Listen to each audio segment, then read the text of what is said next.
Drejtuesi politik i Partisë Demokratike në Qarkun e Vlorës, Bujar Leskaj, zhvilloi një takim me banorë në zonën e ish-fushës së Druve. Leskaj bashkëbisedoi me banorët e kësaj zone për problematikat që ka zona, si dhe ka prezantuar pika nga programi i Partisë Demokratike, ku sipas Leskajt, ky program është një program gjithëpërfshirës me në qendër qytetarin. Sipas Leskajt, programi i Partisë Demokratike është një projekt i madh kombëtar që i nevojitet Shqipërisë, ku për 12 vite vendi është gjendur përballë varfërisë, emigrimit masiv, rritjes së çmimeve dhe mungesës së shërbimeve bazike për qytetarët, si pasojë e keq qeverisjes së sektit Rama. Leskaj u shpreh optimist për fitoren e zgjedhjeve të 11 majit, ku sipas tij qeverisja e Partisë Demokratike do të ketë në qendër nevojat e qytetarëve, fermerin, biznesin e vogël e të mesëm. Ne si koalicion, si Parti Demokratike, si Aleancë për Shqipërinë Madhështore, kemi kandidat në këto nivele. Dhe kjo duhet jetë krenaria jonë e parë. Edhe doktoresha, edhe Mondi janë kandidat që kanë zhvilluar një karrierë solide të Partia Demokratike. Arma e dytë është programi. Programi është gjithë përfshirës, të dashur vëllezër. Në këto 12 vite ka shkar Shqipëria.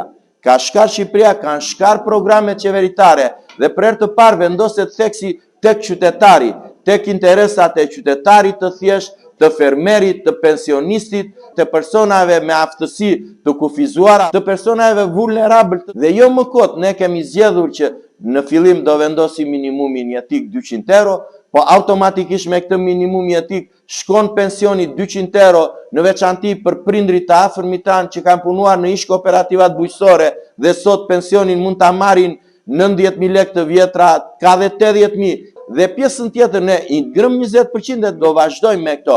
Dhe tek ajo pag minimale 500 euro dhe këtë pag ne zotohemi që do të jetë dhe për ata punonjësit e nënpunësit punëtorët në administratën shtetërore, po edhe në sistemin privat duke e kompensuar sistemin privat. Ne këtë e konsiderojmë program të emergjencës, program të 100 ditëve të para. Dhe në rast se ne nuk e realizojmë këtë program, por të largohemi, ne deklarojmë ato gjëra që do realizojmë dhe do t'i realizojmë të gjitha ato gjëra që ne po deklarojmë.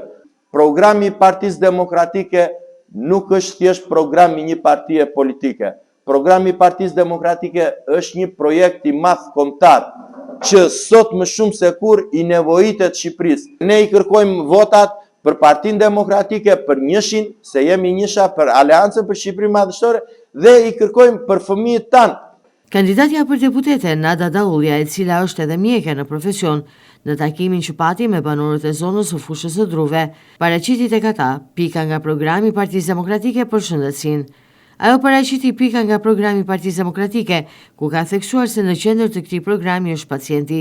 Asnjëherë ajo që është premtuar si shëndetësi falas nuk është zbatuar dhe nuk ka qenë asnjëherë në fokus pacienti apo qytetari.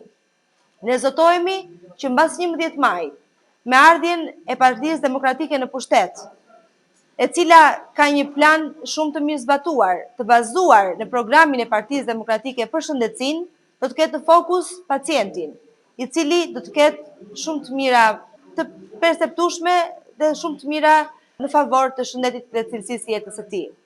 Një nga hallkat kryesore që Partia Demokratike ofron në programin e shëndetësisë do të jetë patjetër pjesa e pagave që ofrohet për mjekët dhe për infermierët, dyfishimi i numrit të pagave për mjekët dhe infermierët, dyfishimi i buxhetit në tërësi të sistemit shëndetësor. Barnat kanë qenë nga barnat e rimbursueshme, në thonjzat e rimbursueshme, ka qenë një shqetësim ndër vite që jam e sigurt që mbas datës 11 maj dhe 12 maj, me ardhjen e Partisë Demokratike në pushtet, do të marrë zgjidhje për të gjithë. Kandidati Edmond Fetau u shpreh optimist për fitoren e këtyre zgjedhjeve, si ku ndërndau mesazhin se këto 10 ditë mbetura deri ditën e zgjedhjeve, angazhimi duhet jetë maksimal për të maksimizuar votën dhe thelluar fitoren e Partisë Demokratike. Kandidati Edmond Fetau ndau disa pika nga programi i Partisë Demokratike, veçanërisht për arsimin, ku sipas tij arsimi është prioriteti i Partisë Demokratike pas fitores në zgjedhje dhe ardhjes në qeverisje. Ne sot ndodhemi vetëm 10 ditë larg finishit madh, larg ditës së madhe. Që të jemi vërtetë që këtë fitore ta thellojmë, duhet që këto 10 ditë që kanë mbetur, ne të bëjmë natën ditë për të trokitur edhe në ato pak dyre që na kanë mbetur pa trokitur, të bisedojmë edhe me ata pak njerëz si na kanë mbetur pa biseduar, në mënyrë që fitoria të jetë vërtet madhështore.